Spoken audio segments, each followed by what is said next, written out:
ನೀವು ಜೀವನದಲ್ಲಿ ಮುಂದೆ ಬರೋದು ಸುಲಭವಲ್ಲ ಅಂತ ಯೋಚಿಸ್ತಿದ್ದೀರಾ? ಹೌದು, ಸುಲಭವಿಲ್ಲ. ಆದ್ರೆ ಸಾಧನೆ ಸುಲಭವಾಗಿದ್ರೆ ಎಲ್ರೂ ಗೆದ್ದಿರ್ತಿದ್ರು. ಸೋಲು ಅಂದ್ರೆ ಅಂತ್ಯ ಅಲ್ಲ, ಸೋಲು ಅಂದ್ರೆ ಮುಂದಕ್ಕೆ ಹೋಗೋ ಪಾಠ. ಇಂದು ನೀವು ಬಡವಾಗಿರ್ಬೋದು, ಕನ್ಫ್ಯೂಷನ್ ಇದ್ದಿರ್ಬೋದು, ಆತ್ಮವಿಶ್ವಾಸ ಇರದೇ ಇರಬಹುದು. ಆದ್ರೆ ಒಂದು ಮಾತು ನೆನ್ಪಿಟ್ಕೊಳ್ಳಿ, ನೀವು ಬಡರಾಗಿರುವುದೇ ಸಮಸ್ಯೆಯಲ್ಲ, ಬಡತನದಲ್ಲಿ ಬದುಕೋದು ಸಮಸ್ಯೆ. ಒಂದು ಗುರಿ ಇಟ್ಕೊಳ್ಳಿ, ಪ್ರತಿದಿನ 1% ನಿಮ್ಮನ್ನೇ ಬದಲಿಸ್ಕೊಳ್ಳಿ. ಮೊಬೈಲ್ ರೀಲ್ಸ್ ಬಿಟ್ಟು ಹೊಸದನ್ನ ಕಲಿಯಿ.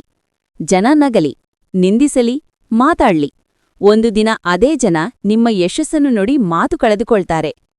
ವಿಶ್ವಾಸ ಇರ್ಲಿ, ನಿಮ್ಮ ಮೇಲೆ, ನಿಮ್ಮ ಸಾಮರ್ಥ್ಯದ ಮೇಲೆ, ನಿಮ್ಮ ಕನಸಿನ ಮೇಲೆ.